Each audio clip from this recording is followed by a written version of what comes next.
Ok, Reinaldo e amigos do Mais Notícias, estamos hoje aí o programa que antecede o Natal. E nesse programa, para fechar o ano de 2017, nada mais do que justo, o prefeito de Pindamonhangaba, Israel Domingues. Prefeito, obrigado por atender aqui a reportagem da RBC. Prefeito, e já direta a pergunta, como foi 2017? Olha, João Carlos, foi um ano difícil, viu? Nós pegamos aí uma situação que o país ele estava passando por toda essa crise moral, crise ética, crise financeira, né? E isso reflete com o PIB baixo. Agora, graças a Deus, começou a dar sinais de que o PIB já tá se mantendo. Mas o reflexo é na cidade, e as pessoas moram na cidade. Então, o órgão público que é mais requisitado é o prefeito, que está junto da população, e a gente acaba pagando esse preço, porque o governo federal, o governo estadual, diante de toda essa crise, né, acabaram os PACs, acabaram os investimentos, então eles seguraram, apertaram a mão, seguraram os investimentos, e a gente tem que fazer a nossa missão, que é fazer a economicidade, enxugar a máquina administrativa, numa cidade onde nós não temos os nossos tributos municipais, eles não são tributos que foram mexidos, que foram atualizados, nós temos esse problema sério. Então as cidades que passaram por uma revisão de tributos ainda seguraram com os seus tributos municipalizados, que é o ISS, que é o IPTU, né? Temos boas perspectivas para 2018? Ah, sim, com certeza, 2018 temos boas perspectivas, porque nós tivemos em 2016, foi um exercício onde nós fizemos as indústrias estavam bem aquecidas, principalmente a do ramo siderúrgico, e isso deve refletir um ICMS. Se nós recebermos, se o governo não reter nada, nenhuma taxa, nada, nós vamos receber um ICMS aí com uma previsão de mais de 10 milhões, entre 10 a 20 milhões, essa é a nossa previsão, e isso deve dar um reflexo maior. Fora que nós tivemos que regularizar a questão dos imóveis, nós fizemos isso ainda em meados desse ano, um pouco para frente, isso deve dar um reflexo de mais ou menos uns 2 a 3 milhões de incremento na receita, e essa adequação que teve que fazer em função da lei do ISS, por causa do veto lá do Temer, e com relação ao ISS dos cartões, nós tivemos que adequar a lei. Isso houve um aumento da alíquota, um aumento, mas com isonomia no Vale do Paraíba. E essa isonomia deve também dar um incremento de 2 a 3 milhões, né? E todo esse processo que nós temos de enxugar a máquina administrativa, que ainda nós temos que enxugar mais, ainda um pouco, isso deve deixar um pouco mais de folga para a gente investir na saúde, investir a educação, já tem a sua receita própria, e infraestrutura também, que eu acho que o município está precisando agora. Todo mundo passa nas ruas e fala, está esburacado, está isso. Acho que nós vamos ter um pouco mais de folga para investir. Prefeito, é um programa de final de ano, mas eu queria que o senhor tivesse a oportunidade de falar com a população. O prefeito quer aumentar a taxa disso, taxa daquilo. Explica para a população qual que é o objetivo com esses impostos, prefeito? Quando a gente tem um governo que é um governo que gasta muito, é um governo que tem a necessidade de gastar com coisas que não são, que refletem diretamente para o cidadão, né? A própria máquina administrativa pesada, com muito cargos comissionados, a gente como munícipe também, que eu também sou munícipe, os impostos também eu tenho que pagar, então o munícipe se indigna com isso, e aí ele não quer pagar esses tributos porque ele vê que a máquina está pesada. Mas quando nós vemos um governo onde ele corta comissionados, ele enxuga contratos, as tensões que nós estamos fazendo em função da saúde, para diminuir os contratos, né? Foi o caso da Santa Casa do Pronto-Socorro, foi o caso do SAMU, foi o caso da farmácia, das insulinas nós conseguimos baixar, as fitas de diabetes nós conseguimos baixar, enfim, laboratório nós estamos baixando também.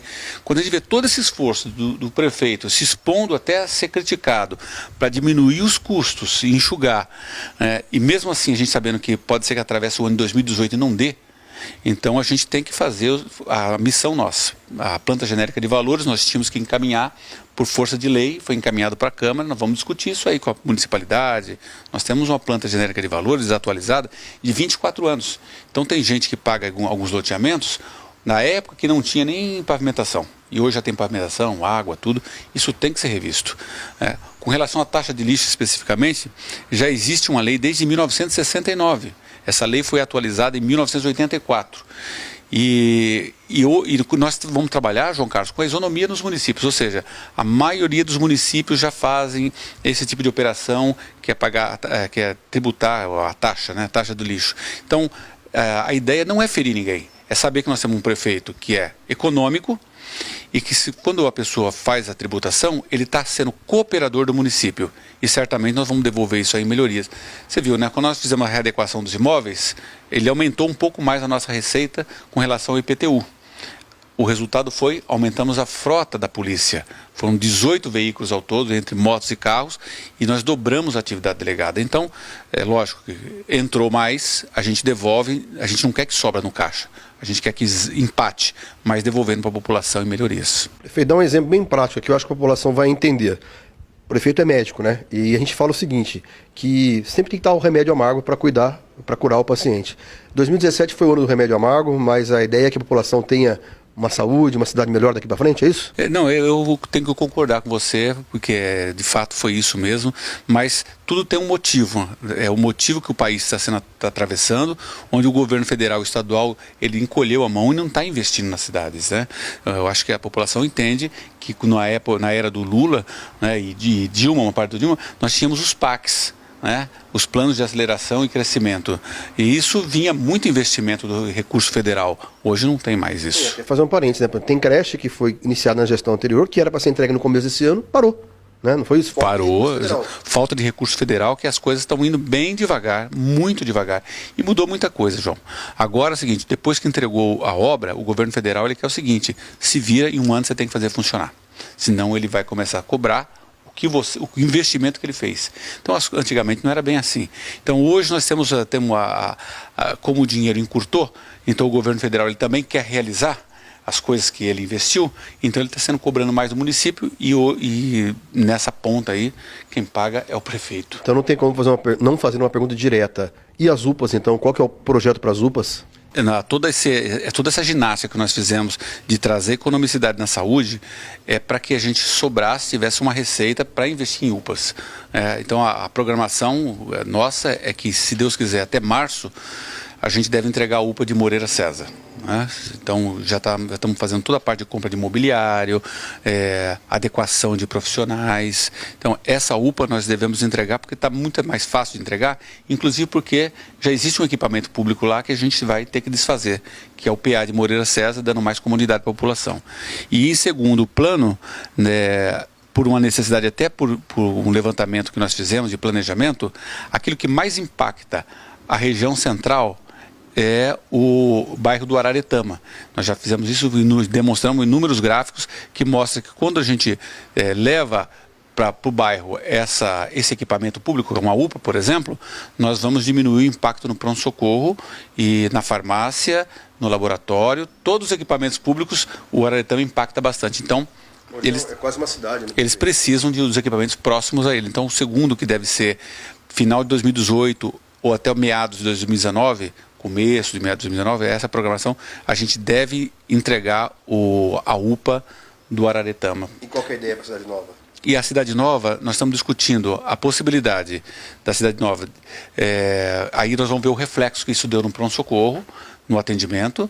Você consegue já ver, tem 2 UPAs funcionando. Qual o reflexo para a gente para a gente poder replanejar se esse equipamento deve ser entregue ainda nessa gestão ou não, ou se esse equipamento ele pode ser feito a mudança de objeto. Mas isso aí nós vamos ter que discutir com a população e ver também se existe, se vai sair alguma alteração a nível de ministério. Né? Às vezes sai uma portaria que permite a mudança de objeto.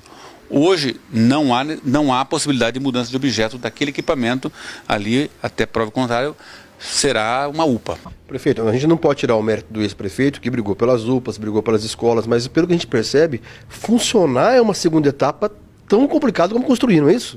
Exatamente. Quando você vai construir, você tem um recurso alocado, e se não me engano era recurso de PAC, na época ainda tinha, quando tinha o PAC. É um recurso de mais de 2 milhões, em torno de 2 milhões, para funcionar, para poder fazer a estrutura da UPA. Né? Aí você vai licitar, normalmente tem uma contrapartida do município, que não é tão grande, mas tem uma contrapartida, e aí você licita a obra e faz a obra. Isso é um recurso do governo federal, que se eu quiser mudar de objeto, eu tenho que negociar e pagar o governo federal. devolver os 2 milhões para ele. Se eu não mudar o objeto, ou seja, o motivo que está fazendo aquilo é UPA. Se eu quiser que aquilo vire um centro de saúde, eu tenho que devolver o dinheiro para o governo federal. É assim que funciona. Então aquele dinheiro é do governo federal. Muito bem. Só que o recurso de material humano, a princípio, até prova o contrário, até ter qualificação, tudo, ele é 100% do Tesouro. E aí é onde a coisa complica, porque uma UPA para funcionar, ela é em média, dependendo dos equipamentos que tem lá dentro, se tem raio-x, tem laboratório, vai encarecendo. Então, mas custa em média R$1 milhão. Né? É de 700 a 1 milhão e 400. Mas aí vamos pegar uma média aí, R$1 milhão mês. Então nós temos aí, pensando aí mais ou menos, para funcionar um ano, uma UPA, R$12 milhões, 3 UPAs, R$36 milhões. O impacto é muito grande. Nós que já gastamos 31%, 32% na saúde, isso vai jogar a gente em mais 40 e poucos por cento. No orçamento que é impossível, né? A folha de pagamento hoje é 50 e pouco, aí eu subo para investimento, o resto, tudo fica uns 5, não dá 10%. Impossível. Prefeito, nós estamos então no último programa antes do Natal. É a oportunidade de o senhor deixar uma mensagem para a população de Pindamonhangaba. O que a população pode esperar do Israel neste Natal, neste ano e principalmente no próximo ano, prefeito? Primeiro é entender que nós fizemos um ano difícil, 2017, mas vencemos esse ano, né? Graças a Deus, com muitos companheiros, tivemos, através de decreto, muitas doações na cidade, isso ajudou bastante o governo, mas que 2018, em função de um ano fiscal de 2016 foi muito mais interessante, a gente acredita que 2018 será um ano que nós teremos um exercício com um pouco mais de folga. E com esse investimento que a gente acredita que mais de 20 milhões, se Deus quiser, nós estamos fazendo ainda uma solicitação de financiamento, porque nós temos saúde financeira para poder investir na cidade, um investimento de aproximadamente uns 40 milhões em infraestrutura junto ao Ministério da Cidade. Se tudo acontecer como nós estamos prevendo, nós teremos uma cidade muito melhor para 2018, com otimização de todos os equipamentos públicos da saúde e a funcionalidade de pelo menos 2 UPAs. Ok, prefeito, a gente fica claro que, como cidadão, nós conversávamos antes de começar a gravação, você falou, eu também sou cidadão. Antes de mais nada, antes de prefeito, eu sou munícipe, uma pessoa que está na cidade. E seria impossível não imaginar que você, na condição de prefeito, que é o melhor para o povo de Pinda, é isso, né? A gente mora na cidade, minha família é da cidade, eu já moro em Pinda há 23 anos, médico, servidor público. A gente quer deixar uma história, um legado, para que os próximos que venham, eles possam ter mais facilidade para governar. Eu acredito que com toda essa ação que nós estamos fazendo, que é o remédio amargo, e pensando que o país ele já está dando sinais de aquecimento da economia, e a gente acredita que o PIB deve aumentar em 1 ou 2 pontos no ano que vem, né, conforme os economistas costumam dizer, se nós estivermos nesse sentido, e aquecimento também da indústria, que tem agora, em 2018, tem a opção de pelo menos umas 2 ou 3 indústrias, 2 chinesas pelo menos, que têm interesse por áreas em Pinda, já firmaram um acordo prévio com a gente.